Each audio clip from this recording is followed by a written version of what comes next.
Hello दोस्तों, ये NCERT विज्ञान का प्रश्न है दोस्तों 10 क्लास का।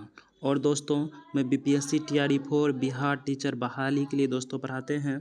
आज का दोस्तों 1 नंबर का प्रश्न है, अभिक्रिया नहीं करने वाले तत्व। ऐसे तत्व दोस्तों हैं ये अभिक्रिया नहीं करते हैं। क्यों नहीं करते हैं? क्योंकि दोस्तों इसको जितना इलेक्ट्रॉन चाहिए दूसरे तत्व से, ये तत्व के पास खुद उतना इलेक्ट्रॉन होते हैं, इसलिए ये तत्व दूसरे तत्व से इलेक्ट्रॉन नहीं करते हैं। जैसे हीलियम के पास इलेक्ट्रॉन की संख्या 2 है, सही बात है। जैसे नियोन के पास परमाणु के बाहरी कक्षा में इलेक्ट्रॉन की संख्या 8 होता है, ये बात सही है। और ये इसके पास दोस्तों 18 है, आर्गन 18 है। ठीक उसी प्रकार क्रिप्टन, हेक्सन, जेनॉन, रेडॉन दोस्तों 6 गो अक्रिय तत्व है जो अभिक्रिया नहीं करते हैं। जैसे helium, neon, argon, krypton, hexane, xenon और रेडॉन 6 गो है। तो दोस्तों इनको समझ गए होंगे। हीलियम अभिक्रिया नहीं करते हैं किसी भी तत्व से। हीलियम, नियोन, आर्गन ये 3 तत्व को आप लोग याद रखिएगा।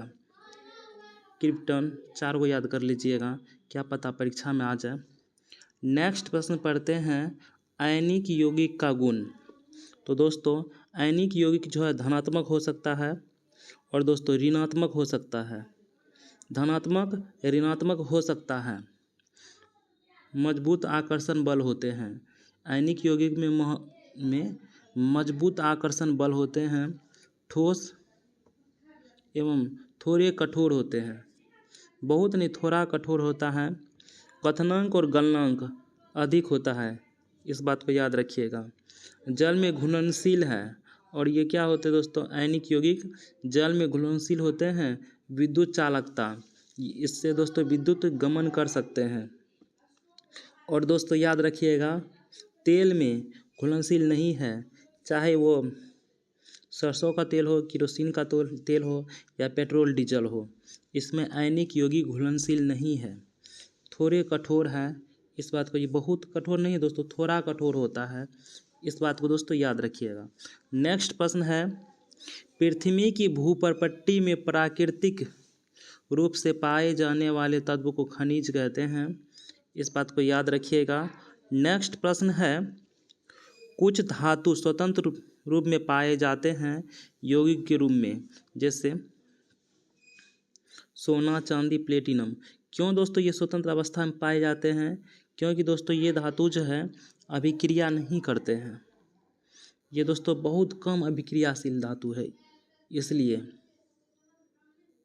सोना, चांदी, प्लेटिनम और कॉपर, तांबा स्वतंत्र अवस्था में पाए जाते हैं, याद रखिएगा दोस्तों। इनको याद रखिएगा, क्या पता BPSC में पूछ ले। विद्युत अपघटन करके उपयोग में लाते हैं।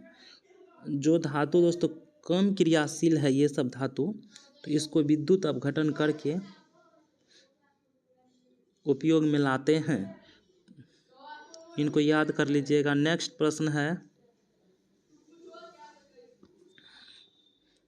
Potassium, sodium, calcium, magnesium, aluminium स्वतंत्र अवस्था में नहीं पाए जाते हैं। क्यों नहीं पाए जाते हैं? क्योंकि दोस्तों ये धातु बहुत अभिक्रियाशील है।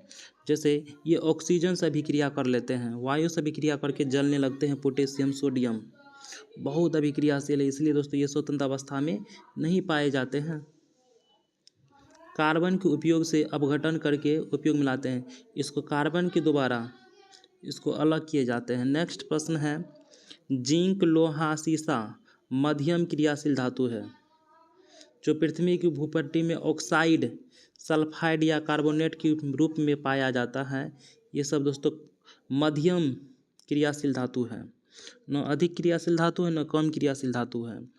जिंक, लोहा, सीसा ये सब मध्यम क्रियाशील धातु है, इसलिए दोस्तों इसको याद कर लीजिएगा। नेक्स्ट प्रश्न है, बहुत अधिक तापमान पर गर्म करने पर भर्जन कहलाता है।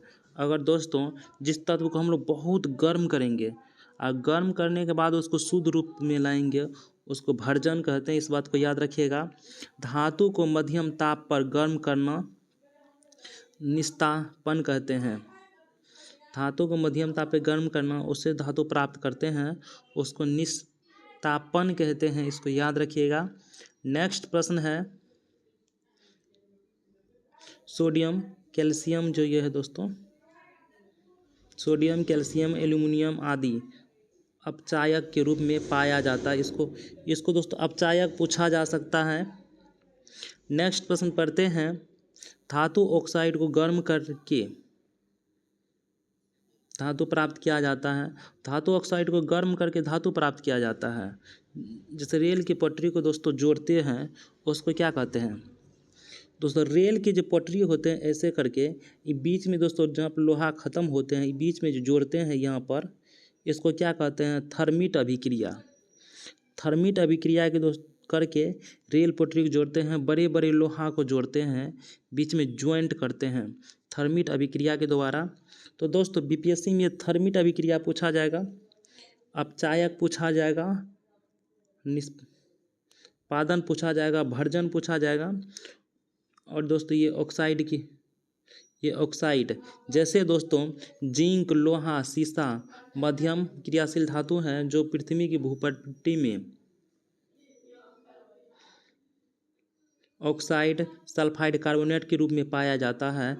तो पूछा जाएगा कौन सा धातु ऑक्साइड सल्फाइड कार्बोनेट के रूप में पाया जाता है? तो लिखिएगा जिंक, लोहा, सीसा, ये सब तीनों। और नेक्स्ट प्रश्न है, जो बहुत क्रियाशील धातु है जैसे पोटेशियम, इसको केरोसिन तेल में रखा जाता है ताकि अभिक्रिया न कर ले ऑक्सीजन के संपर्क में आने पर। पोटेशियम, सोडियम को कैल्शियम के इसमें केरोसिन तेल में रखा जाता है ताकि ऑक्सीजन से अभिक्रिया न कर ले। तो इसको कैसे हम लोग उपयोग में लाते हैं? कार्बन के उपयोग से अपघटन करके उपयोग में लाते हैं। इसको रट लीजिएगा। एक प्रश्न 2 3, ये प्रश्न 4 5 6 वो प्रश्न इस यहाँ से बनेगा। नेक्स्ट प्रश्न पढ़ते हैं, अधिक अभिक्रियाशील धातु प्राप्त करना विद्युत अपघटनी अपचयन अभिक्रिया दोबारा। ये इसको दोस्तों याद कर लीजिएगा। नेक्स्ट प्रश्न है, अशुद्ध धातु को एनोड कहते हैं। जो धातु दोस्तों अशुद्ध है, अशुद्ध धातु को एनोड कहते हैं। और धातु की पतली परत को कैथोड कहते हैं। ये पूछा जा सकता है, धातु की पतली परत को क्या कहते हैं? तो कैथोड कहते हैं। नेक्स्ट प्रश्न है, सिल्वर में संक्षारण का काला रंग होता है। देखिए सिल्वर में जंग जो लगते हैं तो कैसा होता है? काला रंग होता है। इसको याद रखिएगा। उसको कहते हैं सिल्वर ऑक्साइड, जिसको चांदी कहते हैं। चांदी में दोस्तों जंग लगता है ना, तो कैसा कलर का? काला कलर का। वो जंग को क्या कहते हैं? Silver oxide. तो ऑक्सीजन से अभिक्रिया करते हैं ना, इसलिए वो जंग होता है ब्लैक कलर का, काला कलर का। नेक्स्ट प्रश्न है, कॉपर में भूरे रंग का, लोहे में भूरे रंग का संक्षारण होता है। संक्षारण ही जंग है। लोहा में भूरे रंग का जंग होगा, कॉपर में भूरे रंग का जंग होगा। नेक्स्ट प्रश्न पढ़ते हैं, संक्षारण से सुरक्षा, जंग लगने से कैसे बचाया जाएगा कोई भी वस्तु को? जैसे पेंट करके जंग लगने से बचा सकते हैं, तेल लगा करके, ग्रीज लगा करके, यसद लेपन करके, यानी कि